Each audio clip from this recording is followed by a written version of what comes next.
L'équipe, bienvenue dans Chokeslam, l'émission qui analyse, débat, débunk, débrief toute l'actualité du catch. Comme d'habitude, on se retrouve pour une émission série qu'on n'a pas faite depuis longtemps. C'est Review Rétro. Ici Abdel, on est avec KB. KB, comment ça va? Ça va et toi, Abdel, tranquille? Ouais, ça va. Et on est avec Wahil, le plus grand heal de tous les temps. C'est moi. Et on fait une petite review de Backlash 2007. Donc Backlash 2026, c'est ce week-end. Et du coup, bah là, on vous fait une review de Backlash, mais d'un Backlash qui a eu lieu il y a 19 ans. Voilà, puisqu'on est en 2026, donc 2007, 19 ans. Donc ça nous permet de refaire un peu le tour de ce qui s'est passé il y a longtemps, et un petit peu pour ceux qui n'ont pas regardé ou qui connaissent pas trop cette époque, de bénéficier d'une analyse un peu de l'époque, de cette époque-là, tout simplement des années 2000. Hein. Donc en fait, sur cette carte, il y a plusieurs matchs. Il y a un match pour les ceintures tag team qui oppose les Hardys à Trevor Murdoch et Lance Cade. Un match pour la ceinture féminine Melina contre Mickie James. Un match pour la ceinture des États-Unis, Chris Benoit contre MVP. Un match pour la ceinture ECW. Donc c'est Bobby Lashley qui affronte Vince McMahon, Shane McMahon et Umaga dans un match handicap. Un match pour la ceinture de championnat du monde poids lourd, Batista contre l'Undertaker, Last Man Standing match. Et un match pour la ceinture de la WWE. Un Fatal 4-Way, John Cena, Shawn Michaels, Edge et Randy Orton, tous les quatre qui s'affrontent. Voilà. Donc on va commencer par l'opener. L'opener, c'est du coup les Hardys qui défendent leur ceinture contre Trevor Murdoch et Lance Cade. Donc les Hardys, on les connaît, tout le monde les connaît. Jeff Hardy et Matt Hardy. Une des plus grandes tag teams de tous les temps sûrement. Et c'est Lance Cade et Trevor Murdoch qui sont eux des mid-carders, voire low-carders, voilà, de l'époque. Leur personnage, c'est un peu... c'est des mecs de la ferme, quoi. Des cow-boys, si je puis dire ça comme ça. Et en fait, le match, il dure un quart d'heure. C'est une rivalité de mid-card. Hein. Voilà, je crois qu'ils avaient déjà eu les ceintures un peu avant. Et en fait, ils les ont perdus contre les Hardys. Donc là, il y a un rematch. Et en fait, les Hardys, comme d'habitude, ils font leur prise classique et tout à deux. Vous les connaissez, hein, je vais pas les citer là. Le truc où ils se grimpent les uns sur les autres, où ils font leur prise à deux. Et en fait, alors Lance Cade, il est très costaud. Il a fait une grosse cure, donc il est très musclé. Trevor Murdoch, c'est un peu un gab à la JBL, quoi. C'est un gros gras. Mais en fait, dans le match, il y a une domination quand même des Hardys. Après, les gros, ils arrivent à prendre le dessus. Et comme dans tous les matchs de ce type, et bah, ils attendent le hot tag. Donc, ils les étranglent, ils les empêchent de faire le tag. Matt Hardy, il est en difficulté. Après, c'est Jeff Hardy. Il y en a un qui se fait balancer à l'extérieur du ring. Donc voilà, c'est un match plutôt construit classiquement. Et en fait, à un moment, il y a Matt Hardy qui va placer un Twist of Fate. Et en fait, quand il place le Twist of Fate, il y a Lance Cade qui le prend et qui le met à l'extérieur du ring. Et pendant ce temps, l'arbitre, il a le dos tourné et Jeff Hardy place le Swanton Bomb. Parce que en fait, il y a Trevor Murdoch qui était KO, donc il se prend Twist of Fate, c'est Swanton Bomb. Et après, Matt Hardy, il réussit à remonter dans le ring et à piner Trevor Murdoch. Et donc, ils conservent leur titre comme ça. Voilà, c'est vraiment un match de ring. Il y a pas trop de story à part c'est les ceintures tag team. Mais c'est un match plutôt correct. Je sais pas ce que vous en avez pensé vous de ce match également et des Hardys aussi.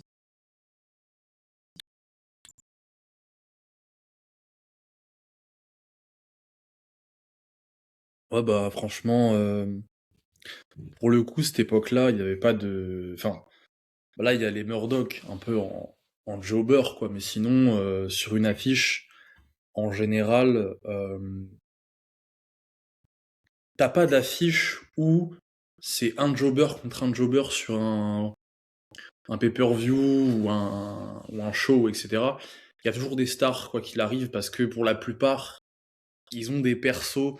Même les jobbers, ils ont plus ou moins des persos, mais je veux dire, sur un pay-per-view avant, t'avais pas, je sais pas moi, t'avais pas genre Rousseff, Penta, je sais pas qui, machin chouette pour le titre. Là, au moins, t'as les Hardys, GOAT Tag Team. Juste ça, voilà, c'est tout. Moi, j'ai trouvé le match un peu long. Genre, j'aurais préféré que ce soit un petit peu plus court. Mais sinon, ouais, comme ouais, Wael, il a dit, de toute façon, à cette époque, tout le monde a des persos.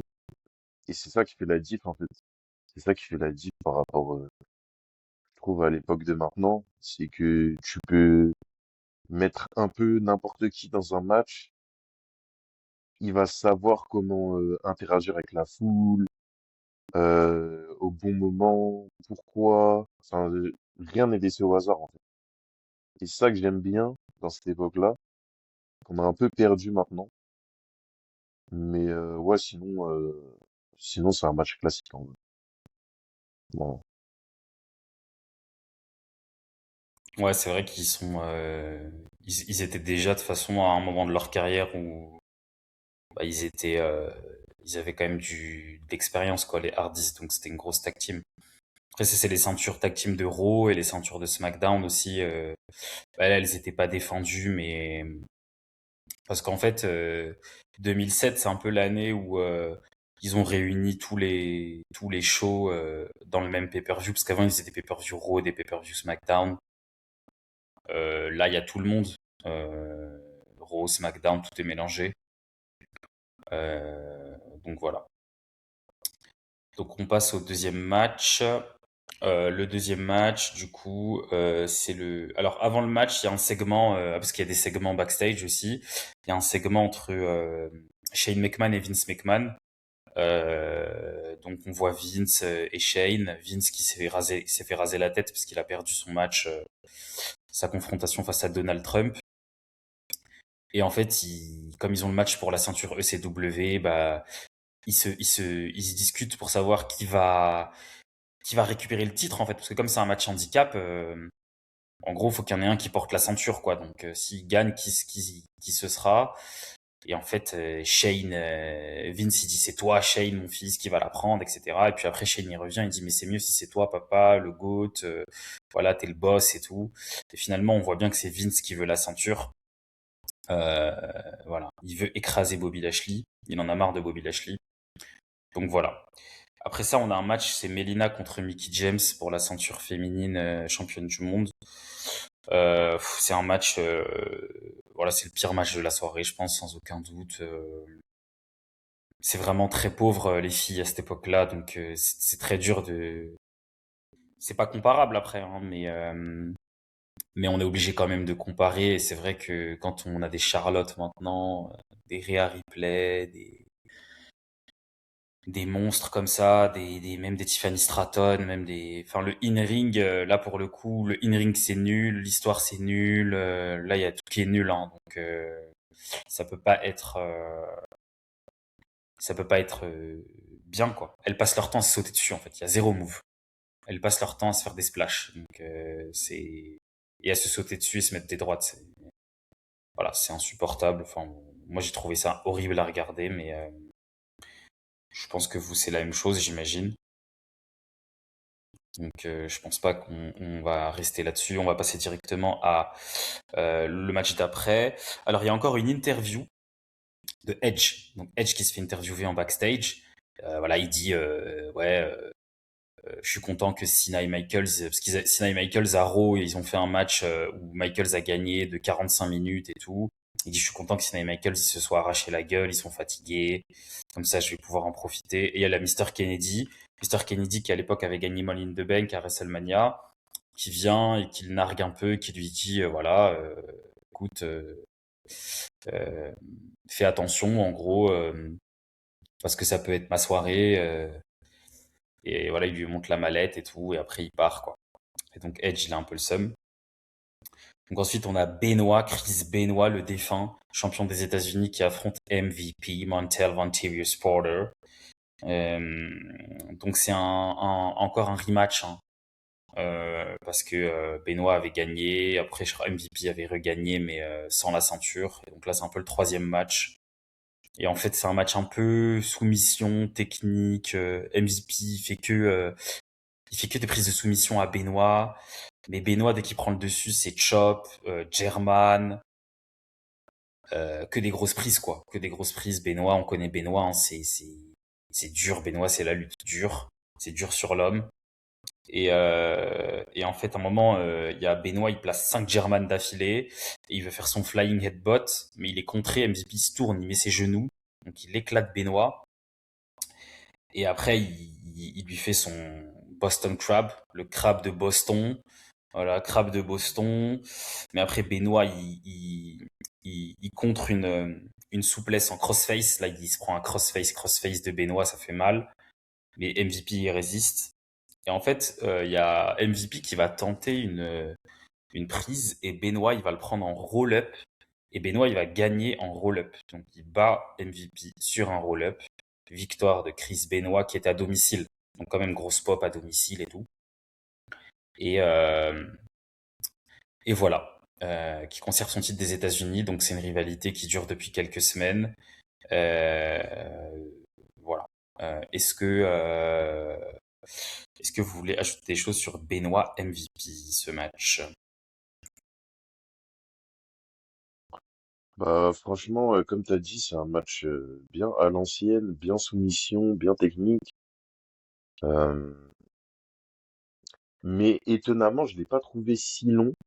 Genre, je l'ai pas trouvé plus long, par exemple, que le premier match. Et en fait, bah, ça fait plaisir aussi de revoir MVP. Parce que moi, quand j'étais petit et tout, j'aimais bien MVP. C'était un des premiers champions US qui m'avait marqué et tout. Donc, assez cool de revoir ce bon vieux. Même son entrée et tout. Enfin, franchement, on va beaucoup se répéter, je pense, dans cette review et tout. Mais, enfin, même là, un mec de mid-card, il a une entrée, une musique, un style, une attitude, une personnalité, un perso tout court. Enfin, genre, c'est tellement incomparable avec des mecs de mid-card maintenant. Enfin, tu regardes maintenant, enfin, comme Well, il a dit, des Penta, des mecs comme ça, c'est... Après, Penta, il a un peu de personnalité et tout, mais... Enfin, pas de personnalité, mais il a un perso, genre de luchador et tout, mais... Enfin, tu regardes... Il a pas de Après... mic. Ouais, mais... MVP, il a du mic, hein. ouais, voilà, mais C'est ça la différence aussi. même dans le ring, genre, là, je vais pas parler des aptitudes, parce que on s'en bat les reins un peu des aptitudes. C'est plus comment MVP il va gérer des fois les temps morts et tout ça. Ben ça, je le retrouve pas dans certains mid-carders aujourd'hui, quoi. Donc, Hmm. et moi, c'est ça, en fait, qui me fait kiffer quand je regarde des matchs in-ring. C'est vraiment le truc de quand je fais pas de prise, quand je vends pas, qu'est-ce que je fais? Qu'est-ce qui se passe, tu vois? Et moi, c'est ça qui me fait Hmm. kiffer. Et les mecs de l'époque, on va pas se mentir, hein, ils sont vraiment forts là-dedans, quoi. Ah bah c'était obligatoire, tu devais maîtriser les trucs comme ça, hein. Surtout que là il tourne avec Chris Benoit, donc En plus, pareil, c'est quand même un mec qui a un peu touché le main event, donc voilà. D'autres choses pour ce match, Chris Benoit contre MVP. ben non. Benoit. S'il n'y a pas d'autre chose, eh ben, on va passer à la suite. Il y a donc le premier des trois matchs pour les ceintures mondiales. Ici, c'est ECW World Champion. Euh, donc, c'est un match handicap, comme je l'ai dit tout à l'heure. Shane McMahon, Vince McMahon et Umaga qui vont affronter Bobby Lashley. Bobby Lashley, c'est le champion. Bon, après, faut voir Bobby Lashley, hein. Ok, c'est 3 contre 1, mais Bobby Lashley, c'est quand même chaud, même à 3. Il est immense, il est énorme. Il est très puissant. Donc voilà, champion de la ECW. Il arrive. Et en fait, il casse la gueule de Shane McMahon dès le début. Il casse la gueule d'Umaga. Il est très très fort dès le début. Et en fait, tout le match, il veut se retrouver avec Vince dans le ring, il veut casser la gueule de Vince.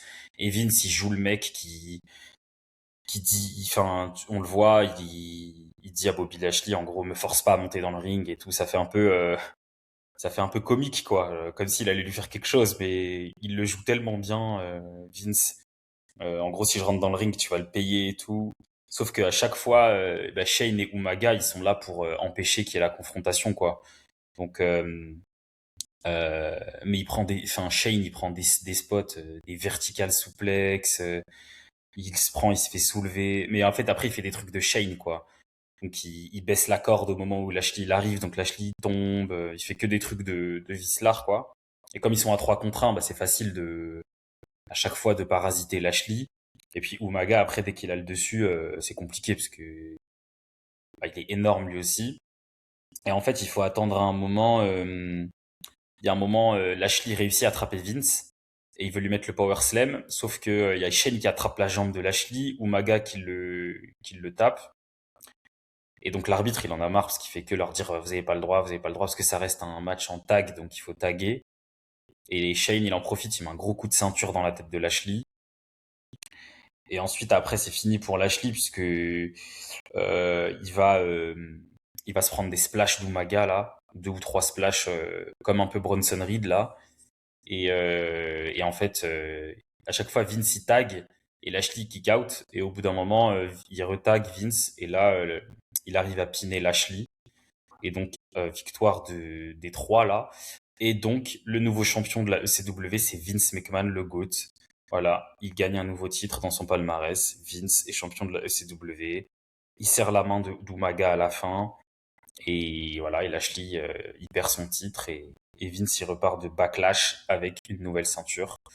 Voilà, donc c'est un match très, très storyline, quoi. C'est vraiment...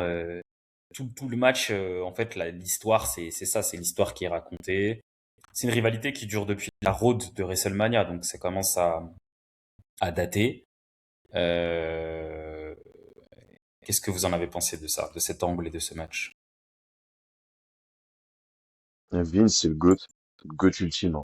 Franchement, à chaque fois qu'il a des programmes, lui, bah tu t'en souviens, quoi. Genre, c'est toujours marquant, c'est toujours bien fait. Comme t'as dit, l'histoire du match, elle est vraiment bien. Le truc de, mais ça, c'est les trucs de Shane, de Vince et tout. Genre, quand ils sont dans des matchs comme ça, ils essayent de faire les petits rats et tout, les petits saligots. Donc, ça marche toujours très bien, ça. Donc, moi, ça, je trouve, c'est vraiment incroyable. Et même, bah, par exemple, maintenant, on n'a plus du tout de match handicap. Genre, là, je me rappelle même pas quand c'était le dernier match handicap. Et je trouve que c'est dommage parce que ça, vraiment, ça apporte des choses que il y aurait bien besoin actuellement. Et tu pourrais faire un truc comme ça, par exemple, avec un mec comme Oba Femi. Tu pourrais avoir des trucs de match handicap, où il est contre le board et tout, ça permettrait de le faire patienter. Et non, bah, ils n'ont pas la vision là-dessus, hein, bien sûr. Donc, c'est difficile de se projeter sur des choses comme ça. Mais même Bobby Lashley, qui est pas, moi, en fait, physiquement, il est très convaincant et tout. Mais tu comprends pourquoi il n'a pas été prolongé par la suite et qu'il revient seulement, je pense, en 2020, un truc comme ça, ou 2019. Parce qu'en fait, il y en a déjà un balèze comme ça, charismatique et tout, c'est Batista. Donc, et généralement, à cette époque-là, il n'y a pas de doublon. Il n'y a pas de doublon. Si t'es un doublon, bah tu mid-cardes et après tu te barres. Donc, Hmm. mais il fait son taf pendant le match, il fait le taf qu'on attend de lui, quoi. Mais pareil, quand il rentre, il est censé être babyface, enfin pas de réaction. Donc je comprends un peu pourquoi il a été écarté. Euh, et en plus, enfin c'est le troisième champion, c'est même pas le deuxième, c'est le troisième. Donc Ouais. c'est un peu dur pour lui. Et et ouais, Shane et Vince, GOAT ultime. Umaga, en fait, c'est enforcer un peu con et tout, donc ça passe bien dans la story du match. Mais pareil, genre si c'est difficile s'il a pas de manager, lui, quoi. En fait, c'était voué à rester un peu. Bah après, on sait pas, hein, parce que ça se trouve, il avait du Mike, Maga. Juste, voilà Hmm. quoi. Mais bon. Ok. Quoi d'autre? Je sais pas si vous avez encore d'autres choses à rajouter. Peut-être Wail sur le match. Mais en vrai, c'est plus sur Vince. Euh, j'ai l'impression que dans les années 2000, il est quand même hyper présent, genre dans les programmes et tout. Euh, c'est quand même hyper pratique parce que, genre milieu des années 2000, où l'attitude era, bah, il y a plus, du coup, il y a pas mal de grosses stars en moins, et il essaie de créer ses nouveaux babyface, machin, avec ses anciens qui sont là aussi pour aider. Donc il essaie de créer ses Cena, ses Batista, ses Edge et tout. T'as les Taker, les Michael, Triple H qui sont toujours là.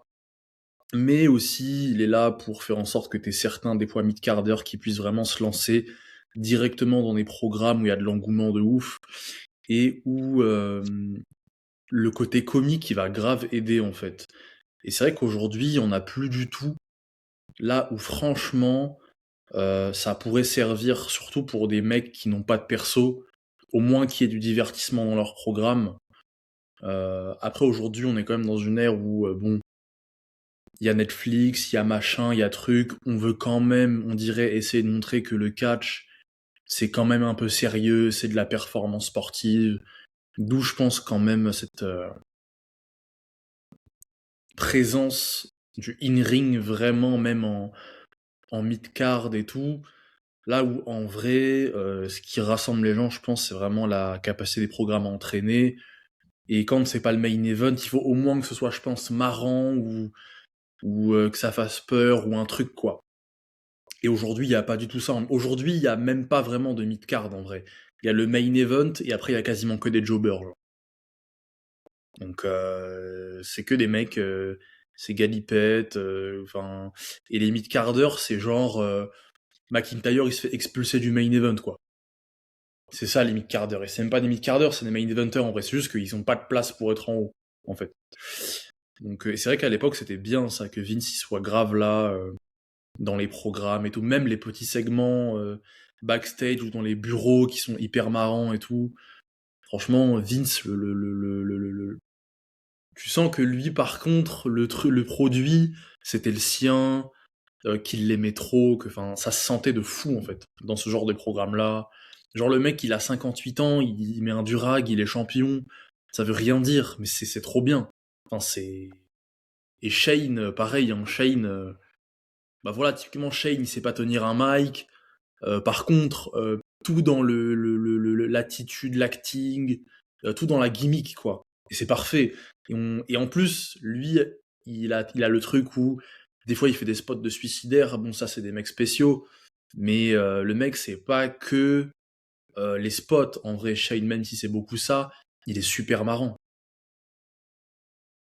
Franchement moi je préfère regarder un Shane tous les jours plutôt qu'un je sais pas moi, qu'un mec à ce jour, après bon c'est des jeunes, des mecs comme Carmelo, des mecs comme ça, des mecs je sais pas comme Dragunov, moi tu me donnes Shane tous les jours. Parce que je m'en fous de ces mecs-là. Et Shane, je m'en fous pas. Parce que Shane, il déclenche un truc. Après, c'est le fils de Vince et tout, mais enfin, même Vince fait pas Canadian Destroyer. Vince, il me crie dessus. Enfin, Vince, il est. Enfin. Et aujourd'hui, c'est vrai qu'il y a plus ce truc de comique qui pourrait quand même, je pense, servir pour des programmes intermédiaires comme ça, au lieu de au lieu de les, comment dire, de leur donner cette image de truc hyper sérieux, sauf qu'il n'y a pas de promo et personne n'a de perso, du coup on s'en bat les couilles quoi. Genre là, typiquement, la ceinture intercontinentale, elle était entre de très bonnes mains avec Dominique. Parce que typiquement, lui, il a un personnage. Là, aujourd'hui, je sais même pas qui est champion. Penta, toujours. Bah, ouais, bah. Et à la limite, là, aujourd'hui, t'as Benoît, il est champion. Enfin, à Backlash, il était champion des États-Unis. Mais Benoît, en vrai, il sait pas parler, mais il a un perso. Son entrée, elle fait flipper. Sa tête, elle fait flipper. Son in-ring, il fait flipper. Tout fait flipper chez lui. Genre, quand t'avais un match avec Benoît, on dirait que Vince, on dirait qu'il te punissait. Genre, c'était une punition d'affronter ce mec. Il envoie Il son fait trop pitbull. flipper. Enfin, franchement, même lui, en plus, il a été testé dans le main event, ça a pas marché, hop, il est redescendu. Mais au moins, il traîne un peu ce truc de moi, j'ai été un projet sérieux à un moment donné, et en plus, il a ce truc de il fait flipper. Donc, enfin, même ta mid-card de l'époque, putain. Ok, t'avais Benoît, il savait pas parler, mais le match, vas-y, il était rapide. Mais ça se mangeait tranquille, un match de Benoît à l'époque. Parce que, bah, enfin, le mec, il est génial, en fait. MVP, c'est pareil. Enfin, Finlay, c'était pareil. Le mec, il Finlay. est dégueulasse. Mais il est génial. Il est tellement dégueulasse qu'il est génial. Et son perso, il veut rien dire, mais enfin, son entrée, sa gueule. Le mec qui prenait des spinebusters, il se relevait direct. Ça veut rien dire. Mais c'est trop marrant. Genre, le mec, il était aussi fort que Taker. Ça veut rien dire. Mais c'est que des trucs comme ça de. Son perso, c'est la bagarre. Voilà, il a un perso, c'est la bagarre. Et il était pas. Il portait pas des titres. Donc en fait, les mecs qui étaient insignifiants, on leur donnait quand même un truc pour qu'ils dégagent quelque chose, mais ils n'étaient pas dans des positions trop abusées non plus en termes de présence dans les main events et tout machin. Si t'étais nul, tu faisais des trucs de sbire, mais c'était trop marrant, genre. Et ça s'arrêtait là, il n'y avait pas de dinguerie, genre. Donc Vince, franchement, Mais sa présence dans les il y a un programmes, truc c'est aussi, génial. moi, que je voulais un peu souligner, c'est que je pense, ce qui actuellement fait que on n'a plus trop le droit à des matchs handicap, des segments comme ça et tout, je pense que c'est parce que les deux généraux managers là, ils sont ils sont babyface en fait. Et ce serait intéressant peut-être de voir si soit Nick Aldis, soit Adam Pearce, genre ils turn. Ça Franchement, pourrait ça, vu comment ils sont bully, même en face, il pourrait leur faire. Hein. T'as vu comment des fois ils se mangent des coups de pression par les catcheurs. Punition, hop, je te ouais, mets en handicap. ouais, c'est Mm. vrai, Tout, hein. mais bon, Après, il y avait, je sait-on pense qu'à jamais. l'époque, il y avait les general managers et puis il y avait Vince en fait. Le problème, c'était que Vince, il était là, donc parfois il disait au general manager, ta gueule, ce sera ça. En fait, comme il était là et comme c'était le chairman, bah du coup, s'il dit un truc, bah c'est lui en fait, c'est tout.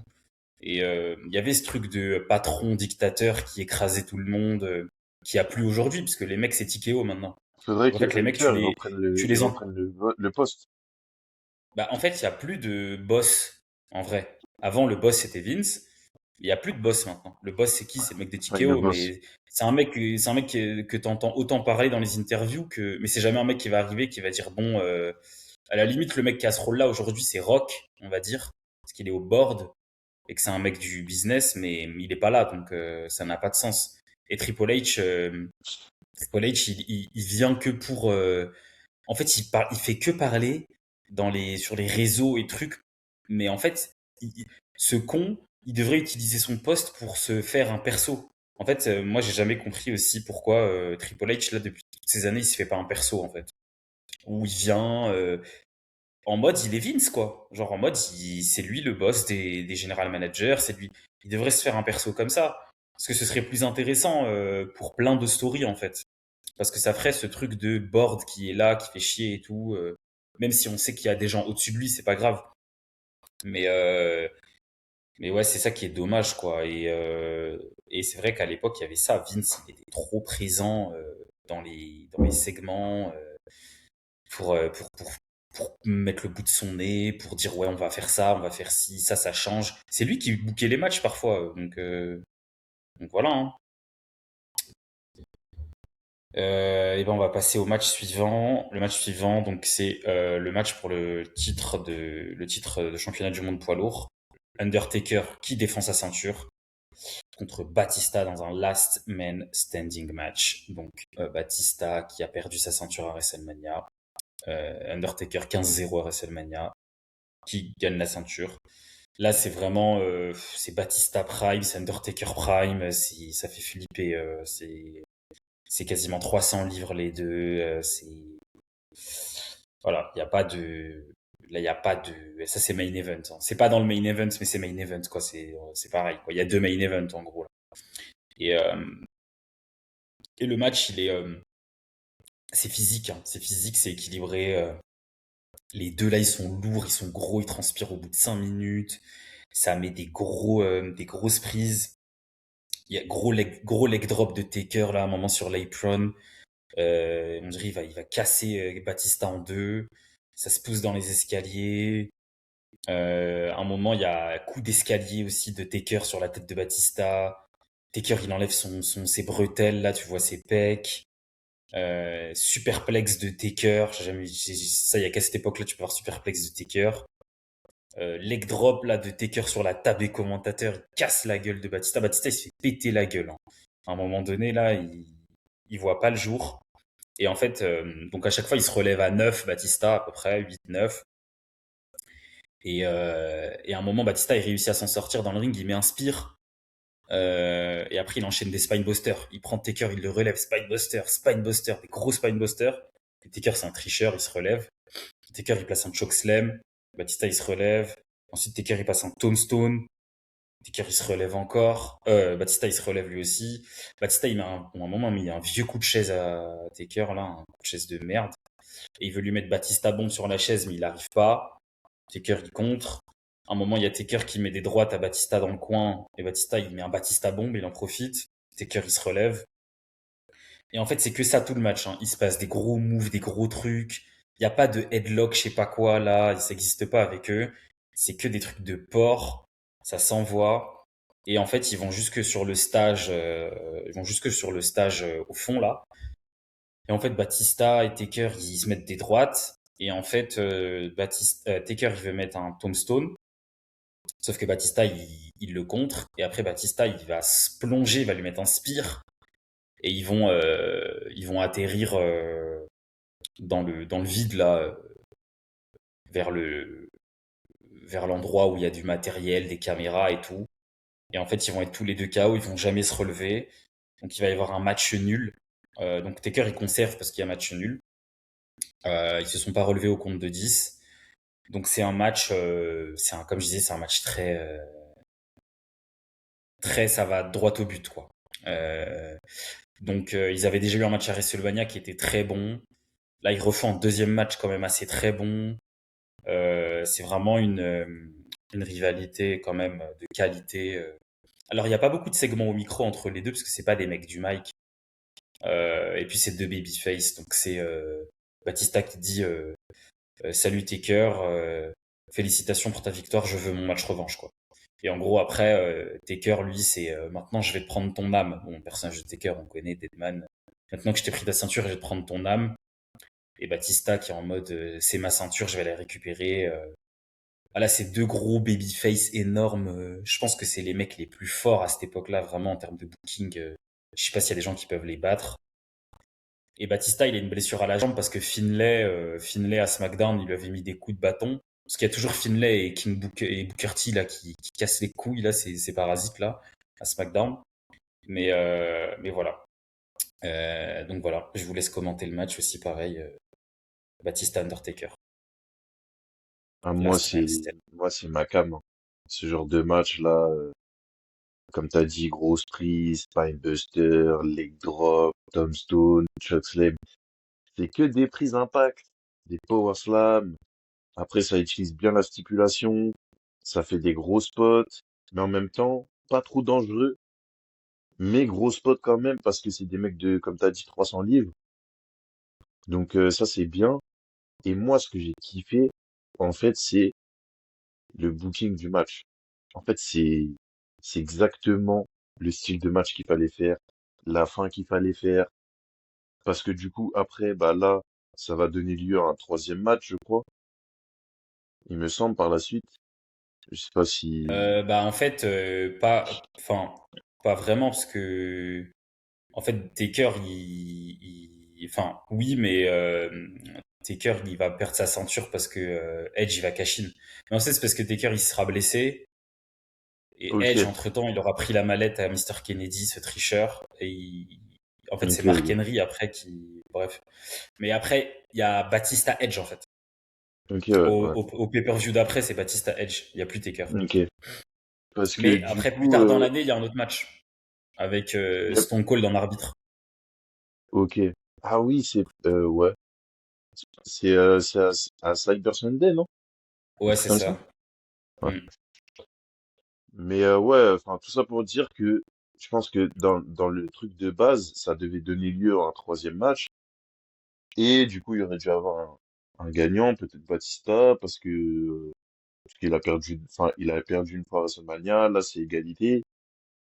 Et tout ça pour dire que c'est bien booké en fait, parce que t'as deux monstres comme ça. Bon, Mania, c'est Taker, on connaît la streak, machin. Mais du coup, là, tu veux faire un peu durer ta rivalité. Last man standing, pas de gagnant. Tellement les mecs sont forts. Parce qu'en fait, je me rappelle, je sais plus, je crois que c'est Michael Cole qui dit, ils ont déjà eu du mal à WrestleMania à pin l'autre pour un compte de 3. Alors imaginez un compte de 10. Et juste une phrase comme ça, en fait, ça te hype tellement pour le match. Genre, t'as parlé du micro tout à l'heure un peu, mais il y en a pas besoin, en fait. Genre, c'est des mecs tellement impressionnants, tellement qui dégagent une puissance et tout, qu'en fait, t'as pas besoin de promouvoir le match. Le match, il est promu par leur carrure, leur physique, leurs prestations en weekly, les segments, les mini-segments où genre juste ils se regardent dans les yeux, ça suffit en fait. Des entrées après, machin, tout ça, et ça suffit. Il y a même pas besoin de chercher midi à 14h, de faire des promos et tout. Là, en fait, le match, il est promu tout seul, comme un match de boxe ou de MMA, quoi. Donc, ouais, franchement, pour moi, c'est le meilleur match de la soirée. Tu vois pas le temps passer. Après, je suis peut-être influencé parce que, comme j'ai dit au début, c'est mon type de match et tout, mais franchement, gros match des deux. À chaque fois, de toute façon, les deux, ça nous pas. Ouais, effectivement, c'est une grosse rivalité Batista Undertaker, hein. C'est peut-être, je pense, la meilleure rivalité de Batista même. Enfin, en tout cas, ils sont à leur prime quoi. 2007, c'est un peu Taker qui prend le Rumble, Ouais. Taker, Batista Taker, il qui. sort un physique, là. Ouais, Il, non, il, Taker il a c'est six n'importe pack, quoi. hein. Quand il a sa Ah ouais, salopette, il a non. six pack, c'est une dinguerie. Ah ouais, C'est c'est c'est chaud, c'est son chaud. physique prime, hein. Ouais, c'est chaud. Taker c'est chaud là. Ok, Wael, je pense que tu veux rajouter des trucs sur le match. Pas vraiment sur le match, mais plus pour rejoindre ce qu'a dit Karian sur la carrure et comment les promotions sont faites autour. Par exemple, le meilleur, la meilleure comparaison de faire aujourd'hui, c'est Brock Lesnar au Bafemi. Et en fait, mine de rien, le micro, pour l'écrasante majorité des catcheurs de tous les temps, c'est quasiment obligatoire d'en avoir pour vraiment faire en sorte que les programmes deviennent des grands programmes pour raconter les choses, machin et tout. Mais quand tu fais 150 kilos de muscles, il n'y a pas grand chose à dire, quoi. Donc, et en fait, ça marche quand même parce que t'as envie de voir c'est qui le plus fort, parce que les mecs ils sont juste abusés. Et c'est pour ça que Batista, bien sûr, il y avait la story Evolution qui l'a fait péter, donc tout son perso s'est créé autour de ça. Mais pareil, Taker, il fait 4 mètres, le mec c'est un zombie. Enfin, et en fait, aujourd'hui, euh, et même c'était, comment dire, c'était Vince Russo, je tombais sur un truc qu'il a dit. Il avait dit un truc du style, aujourd'hui, j'y crois plus. Genre, ça fait plus peur, c'est plus convaincant. Et mine de rien, je pense que c'est tout bête, mais le physique, ça joue quand même énormément dans la présentation, dans le fait de convaincre tout simplement, sur le fait que oh, les mecs ils vont se mettre sur la gueule et tout. Même si c'est pas de la vraie bagarre, je pense que ce business, c'est quand même question d'en avoir au moins l'image, quoi, de renvoyer au moins ces vibes-là. Et pour le coup, eux, c'était tellement monstrueux que, enfin, et comme tu l'as dit, les promos, c'était bon, bravo, je veux ma revanche. C'est de la merde, hein. Mes frères, les deux ils sont sur ring, ils se regardent dans les yeux, putain, c'est chaud, hein. Et comme Lesnar au Bafemi, où ils ont pas fait grand chose non plus, mais enfin. Et typiquement, le fait qu'il y ait plus ces physiques hors normes aujourd'hui, mine de rien, ça change quand même quelque chose. Genre, à l'époque, t'avais en mid-card, t'avais Big Show, t'avais Kane. Bah, ça, c'est des trucs, ça permettait vraiment quand même de créer de l'entrain en mid-card parce que, bah, suffisait que t'avais une star avec un physique lambda, plus ou moins, pour une star de la WWE. Tu lui envoyais un titan comme Big Show, vas-y, au moins t'avais un programme, allez, le gros contre le moyen, euh, Kane avec son entrée qui faisait flipper. T'avais des trucs comme ça. Aujourd'hui, bah, il y a plus. Aujourd'hui, c'est vraiment les moves. Sauf que, bah, il y a moins le côté, comment dire, il y a moins le côté théâtre, peut-être cinéma, peut-être acting. Aujourd'hui, c'est trop les moves. Physiquement, les mecs, ils sont tout petits. Après, bon, avant, il y avait les trucs de dopage, bien évidemment, machin et tout. Mais même aujourd'hui, il n'y a plus de profil hors norme comme ça. Et franchement, ça faisait trop la diff, ça. Et ça palliait le manque de Mike ou de machin, quoi. Et aujourd'hui, putain, le mec le plus gros en mid-card, c'est qui? C'est Rousseff. Bronson Il Reed. est costaud. C'est qui? Bronson Reed. Bah, et encore, lui, il est gros, mais en vrai, il est petit, quoi. Mm. Genre, on dirait une machine à laver, genre. Bah, il y avait Strowman, mais ils l'ont viré, quoi. Bah, Strowman, c'était une dinguerie. Moi, Strowman, je kiffais, hein. Strowman mid-card, son entrée de Godzilla, là, c'était magique, hein. Et il y a plus Mm. de mecs comme ça, de Mark Henry, de trucs, de... Mark Henry, quand il entre, frère, oh là là. Il y avait le mec, le Renoir, là, Odyssey, je crois, un truc comme ça. Le mec qui avait Ah, rejoint New Day, après, une semaine plus tard, il s'est fait virer parce que ouais, mais on avait lui, tapé sa famille ou je sais pas quoi, genre. c'était trop comique, ce mec, je crois. Mais, enfin... Et même, c'est pour ça que Benoît, il était magique, hein. Il est tout petit, Benoît. Mais putain, Benoît. franchement, je pense que t'as des gens... je pense que t'as des gens qui préféraient affronter Big Show que Benoît, hein. C'était pour dire. Donc, mais voilà, c'est plus le côté... le physique, quand même, historiquement, ça a toujours eu une importance et ça a toujours fait du bien.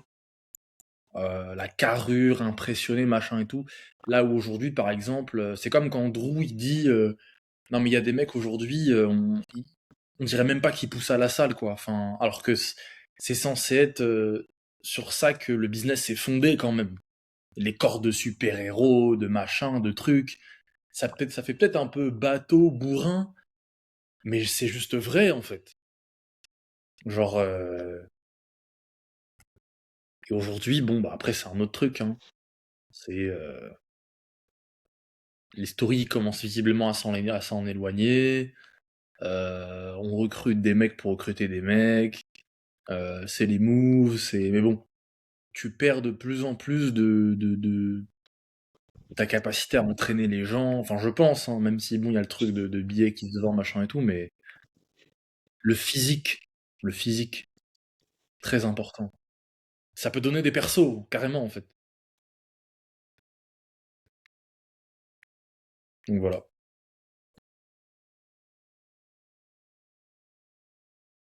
Ok, bon, eh ben on va passer au main event.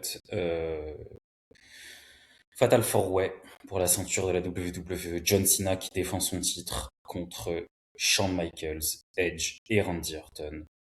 Donc c'est bon, Shawn Michaels qui a perdu à WrestleMania, Cena l'a fait abandonner.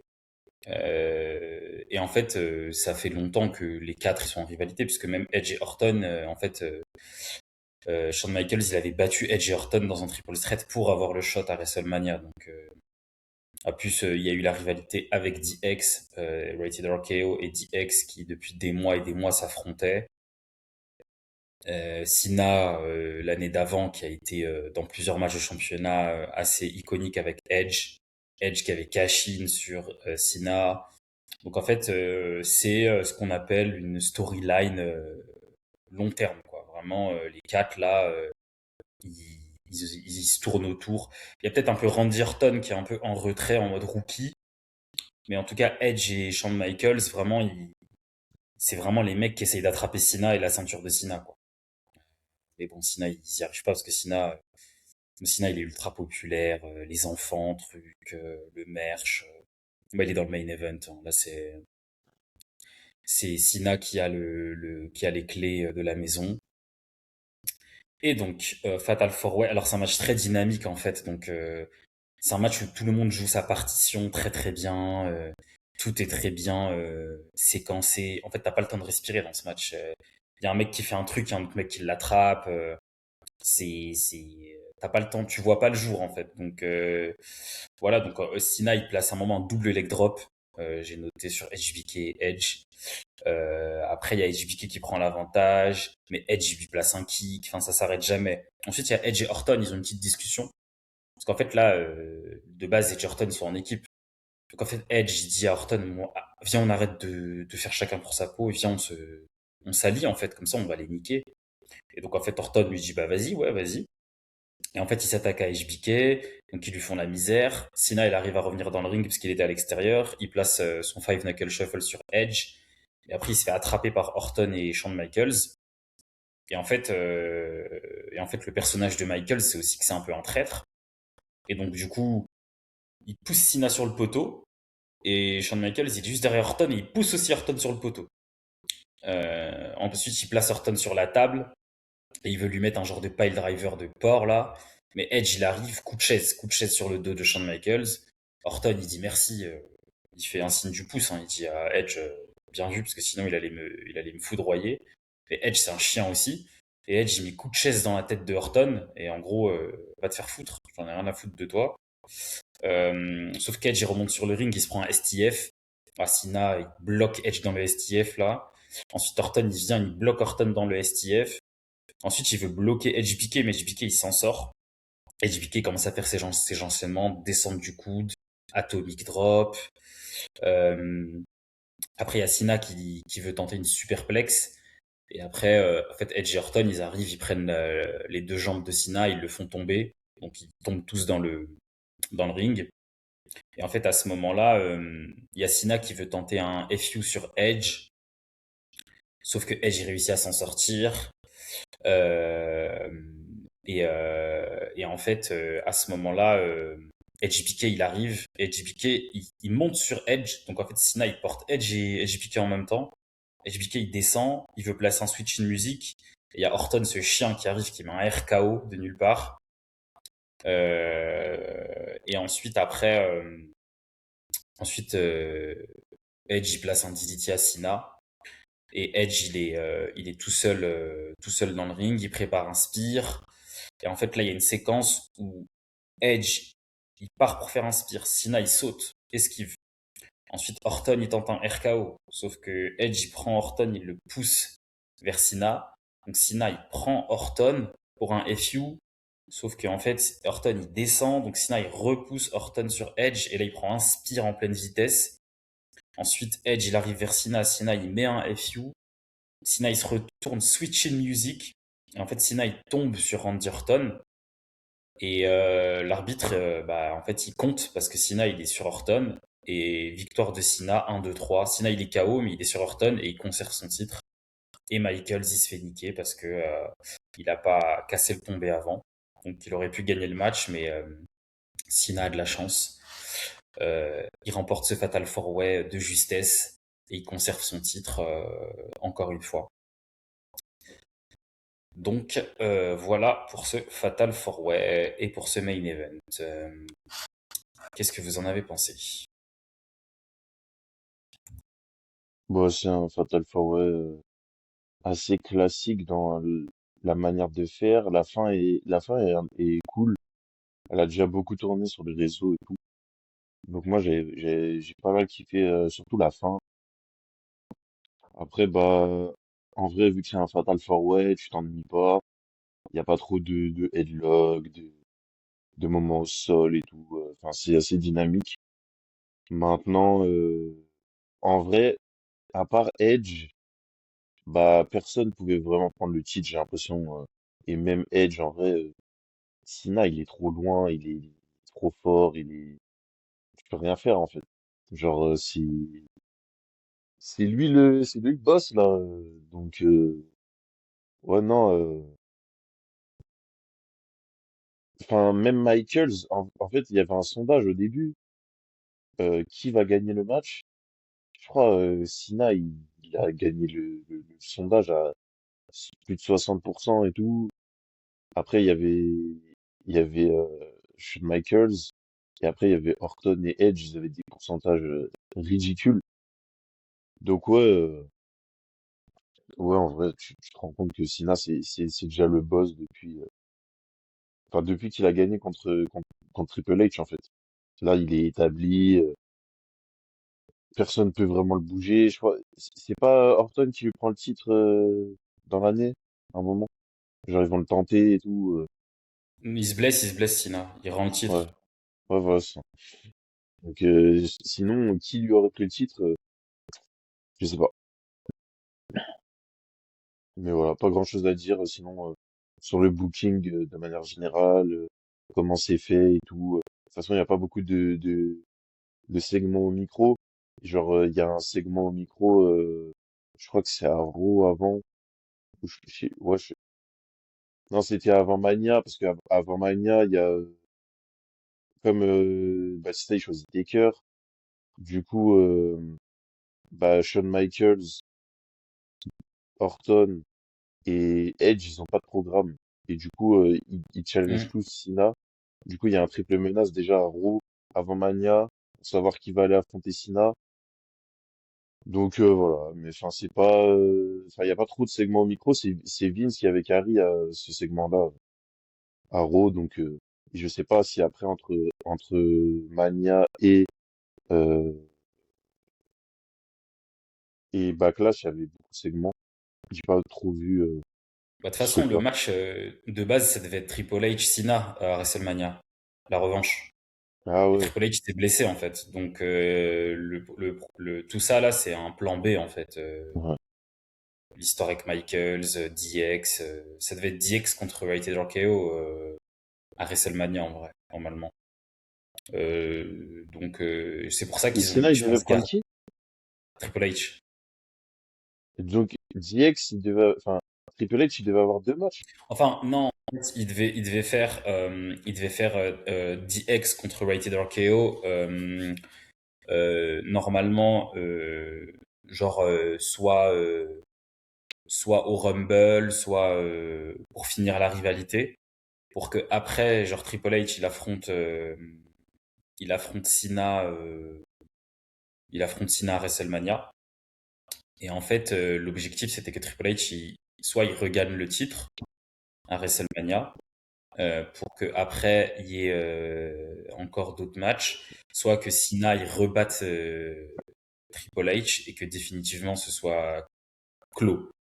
Sauf que Ok. il se blesse et en fait après il décide de. C'est pour ça que Michaels il a toujours la musique de DX jusqu'à WrestleMania, je crois. Je crois que c'est à Backlash justement qu'il récupère sa musique classique quoi. Où vraiment ils essayent d'enlever le truc de DX. C'est pour ça qu'en fait Edge et Orton ils sont dans la sauce encore parce que ils ont gratté ils ont essayé de gratter au maximum la rivalité DX avec Edge et Orton.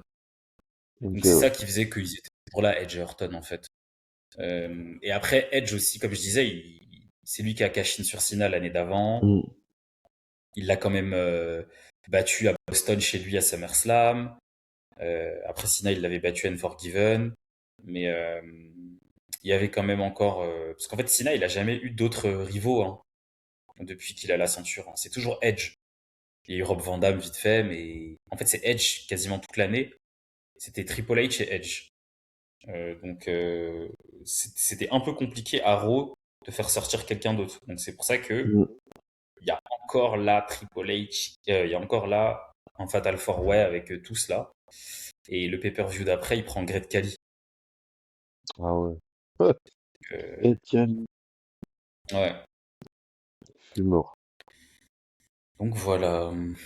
Est-ce que Wayne, tu veux rajouter des choses pour le main event pour clôturer?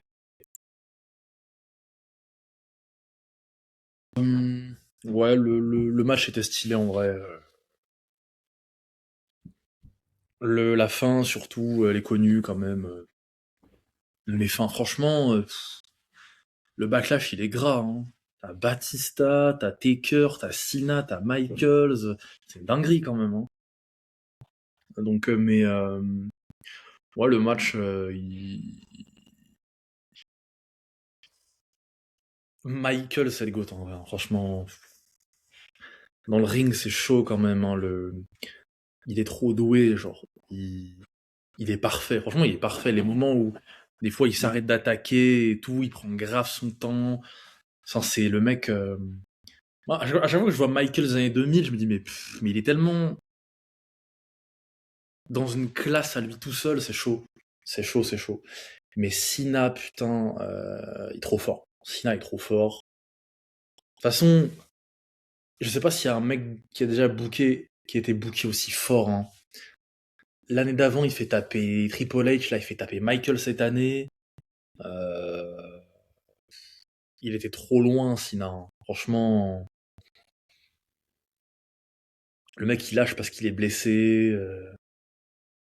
Mais sinon, ouais, tu vois quand même pas mal que des quatre, c'est Orton qui est un peu derrière quand même. Là où Edge, franchement, il est très très très solide, je trouve. Mais je pense que c'est ses meilleures années aussi quand même. Mais il est très solide. Il est très son perso d'opportuniste un peu là. Franchement, le match est stylé quand même, hein. Franchement, parce que la tag team Orton Edge, elle est aussi comique quand même. Michael, c'est un traître, mais il est marrant. Franchement, la ceinture, elle est très bien entourée, je trouve. Parce que Cena, c'est le babyface, il est juste fort, en vrai. C'est tout. Et t'as tous les autres autour, franchement, ils sont parfaits pour venir apporter du divertissement autour du titre et tout. Donc, mais franchement, cette road, elle était pas mal. Enfin, c'est marrant parce que du coup, Triple H s'était blessé, du coup, ils ont dû dévier. Et ils ont bien dévié, franchement, je trouve, hein. Ouais, c'est Là vrai où, que comparé à cette année ou l'année dernière, c'est un truc de ouf, quoi. quand on prend l'exemple de cette année-là, par exemple, avec 2026, là, putain, ouah. Mais je trouve que cette année, ils ont grave géré que le truc des. Enfin, en 2007, là, le truc des tag teams, Michaels le traître, arrêter des RKO et tout. Franchement, c'était propre. Ça a bien fait le job en vrai. Batista Taker, c'était un peu plus dur. Mais bon, heureusement qu'ils font 400 kilos chacun. Donc, mais non, franchement, le main event, non, il est très propre, hein. La fin est très propre. Euh, les gens, je pense que les fans à l'époque, ils s'étaient respectés quand même. Franchement, ah, tu te mettais bien, t'étais un fan, tu te mettais bien quand même.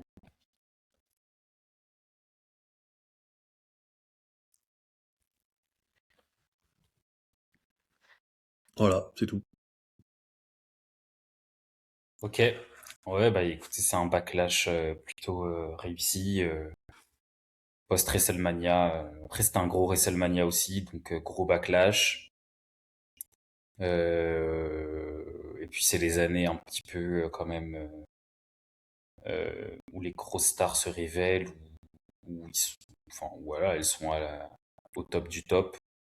Euh, donc, on vous proposera sûrement peut-être d'autres reviews en fonction de la thématique, peut-être de la thématique du moment. S'il y a, je sais pas, un SummerSlam, on vous fera peut-être une review d'un SummerSlam, etc.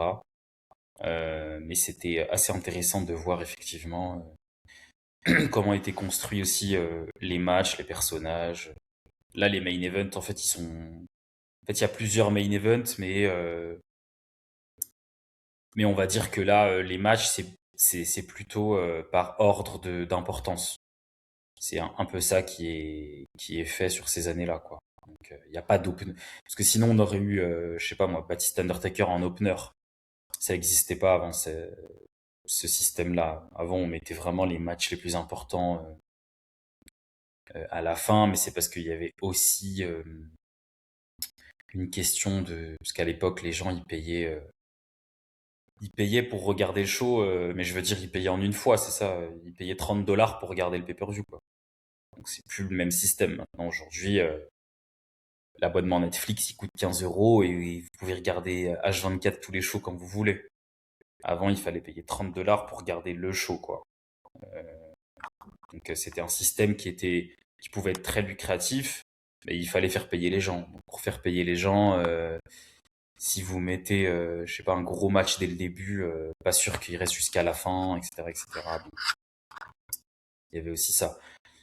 Donc voilà, bah, on va se retrouver très bientôt puisqu'on va faire une émission debunk sur sur une thématique. On va faire aussi, on fera un résumé de ce qui s'est passé à Backlash. Et puis on verra, hein, on verra, on aura d'autres choses à vous proposer, je pense. Donc là, on a fait une petite heure sur Backlash 2007, donc voilà, parfait. Donc on se dit à la prochaine, les gars. Salut! Allez, ciao.